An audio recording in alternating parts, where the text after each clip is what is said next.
I'm quitting coffee, and there's 3 reasons why. I want to tell you all about it because I think it's interesting. You know, I love coffee.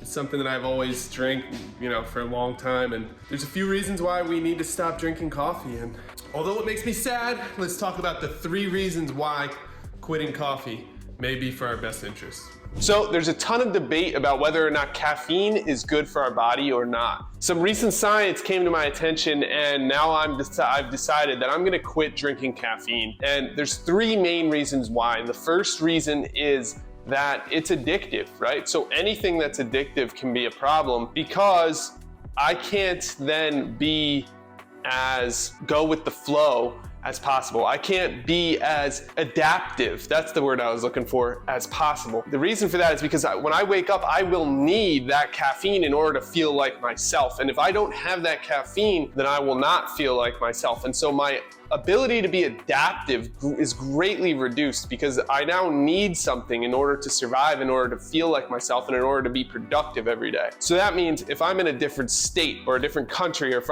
or if they change the clocks on us, or if something crazy happens, or maybe they shut down the entire country because of a disease, like what a thought, right? If any of that stuff happens, I will need to have my coffee in order to feel okay. And that's a problem as far as I'm concerned. See, I believe that it's our job and our greatest ability to be adaptive and to be able to go with the flow, roll with the punches, and change with the times as things happen. If we're not able to do that, we lose our power as a species, as a human species, to adapt and to move forward despite the challenges that are thrown at us every day.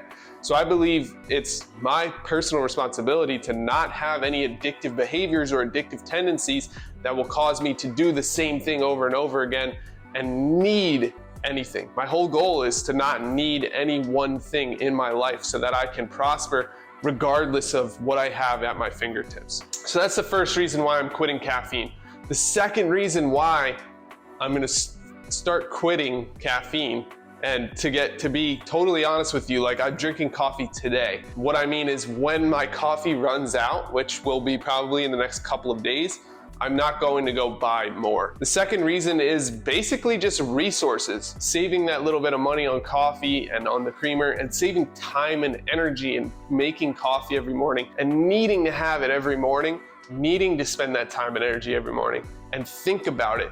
I mean, me personally, I like to go to sleep having iced coffee in the fridge so I can wake up and have coffee almost immediately. So that means that I have to kind of think and use my brain to, okay, do I have coffee? Do I need to make another pot of coffee? Do I need to, right? It's actually a decent amount of attention and time and energy that goes into making coffee and having that caffeine every single day for me. And if I didn't have that, I would have to figure out how I'm gonna get to the store to buy caffeine, whether that's a coffee or some kind of Monster energy drink or whatever else, which then you get into all the added sugars and all the negative ingredients that are involved with those possible drinks.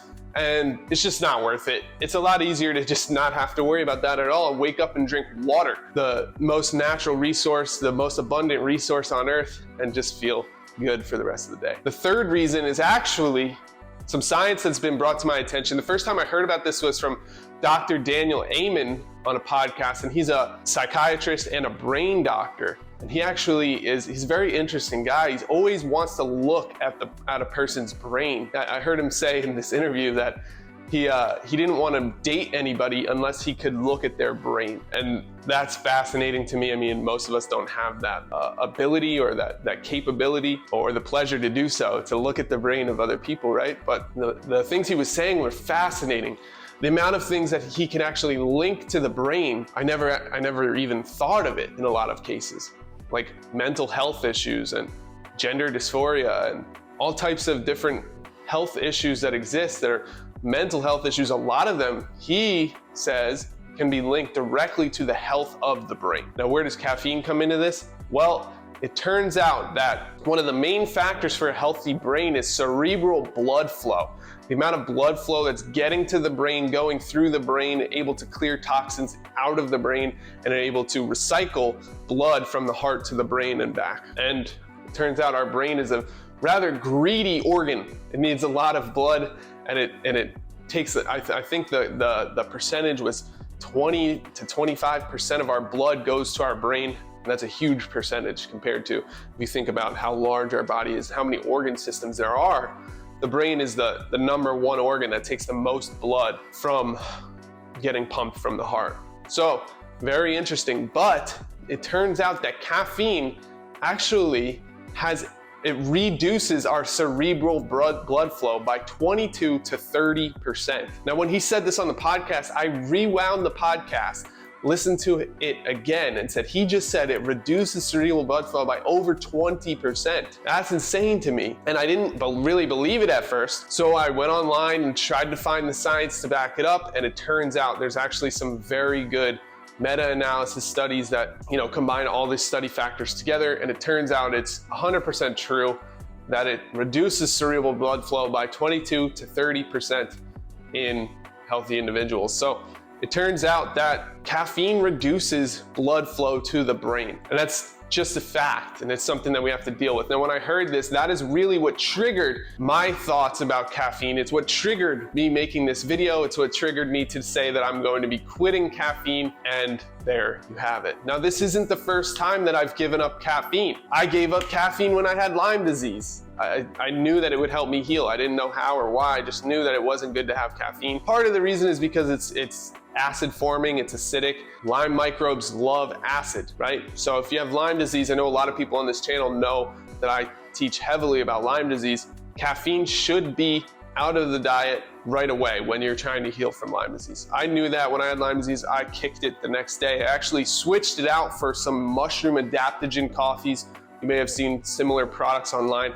I used those the entire time just to have that ritual of having a nice, warm, hot cup of brown liquid every morning. And I used a mushroom complex instead of having coffee. And that was very beneficial to my health. Not to mention, some of those mushroom complexes are actually recommended for healing from Lyme disease, such as reishi mushroom and lion's mane. Those two are really well documented to help with different healing patterns for Lyme disease. So consider switching out your coffee for a mushroom complex instead. So that's for people with Lyme disease. That's the first time I quit coffee. The second time I quit drinking coffee or caffeine was just because of the addictive properties. I didn't want to be addicted, like I said before. The reason I started drinking caffeine again was because I liked the way that it felt to drink caffeine in the morning while I'm working, right? There's a specific habit that forms for a lot of people that work in digital media or online or have an online business, and we drink a lot of coffee. So since I've been in online business for over 5 years, it's just something that I got used to. It's something that I like to do. I wake up, I have my coffee, I go on the computer, I go for my run every morning, 6 miles these days. I've been running every morning with my dog. I come back, have another cup of coffee, and I get to work on the computer again. There's something about working on the computer and having that cup of coffee that just, it goes hand in hand, right? You're drinking the coffee, you're writing, you're being creative, you're thinking about things, you're building websites, you're making videos, whatever it is that you're doing online. When you have that cup of coffee, it's just that much better. But risk is just too much compared to the benefits, especially when you start to think about some of the leading killers in America, like Alzheimer's disease and Lou Gehrig's disease, ALS, Parkinson's disease. These are all dementia. These are all diseases of the brain. They're absolutely terrifying. See, personally, I would hate that. I would hate to lose my ability to think, and you actually lose yourself. If you've ever met anybody with dementia, they're not all there. They lose who they are at their core because we are consciousness. We are our brain in a lot of senses. So if we start to lose our brain health, well, we just lose everything. And I'm not willing to do that. And I know that having that excess blood flow to the brain is only gonna help long-term, especially if I start now in my 30s, and then, moving forward, I will be in a great position to have a maximum amount of blood flow to the brain all the time. And hopefully that will help me in the fight against dementia, Alzheimer's, etc.